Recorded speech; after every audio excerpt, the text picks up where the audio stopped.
I need a বুক, আমার একটি বই প্রয়োজন। আবার আই নিড টু রিড, আমার পড়া প্রয়োজন। আই নিড আ পেন, আমার একটি কলম প্রয়োজন। আবার আই নিড টু রাইট, আমার লেখা প্রয়োজন। এখানে একটি বিষয় উল্লেখ্য, নিড শব্দটির অর্থ প্রয়োজন, কিন্তু নিড দুইভাবে ব্যবহার করতে হয়। যখন কোনো জিনিস প্রয়োজন তখন সাবজেক্টের পর নিড, তারপর যা প্রয়োজন সেই শব্দটির নাম বসাতে হয়।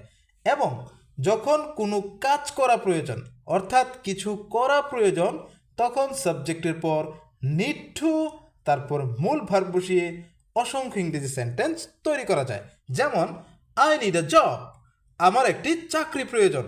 আবার আই নিড টু ওয়ার্ক, আমার কাজ করা প্রয়োজন। একইভাবে ইউ নিড ফুড, তোমার খাবার প্রয়োজন। ইউ নিড টু ইট, তোমার খাওয়া প্রয়োজন। উই নিড এ কম্পিউটার, আমাদের একটি কম্পিউটার প্রয়োজন। উই নিড টু লার্ন, আমাদের শেখা প্রয়োজন। হি নিডস এ বাইক, তার একটি বাইক প্রয়োজন। হি নিডস টু গো, তার যাওয়া প্রয়োজন। হি নিডস এ মোবাইল, তার একটি মোবাইল প্রয়োজন।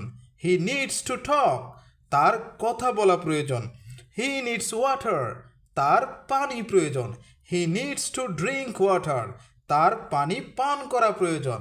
তো এভাবে নিড শব্দটির অর্থ প্রয়োজন, কিন্তু নিড দুইভাবে ব্যবহার করতে হয়। যখন কোনো জিনিস প্রয়োজন তখন সাবজেক্টের পর শুধুমাত্র নিড, তারপর যা প্রয়োজন সেই শব্দটির নাম বসাতে হয়। আবার যখন কোনো কাজ করা প্রয়োজন অর্থাৎ কিছু করা প্রয়োজন তখন সাবজেক্টের পর নিড টু, তারপর মূল ভার্ব বসিয়ে অসংখ্য ইংরেজি সেন্টেন্স তৈরি করা যায়।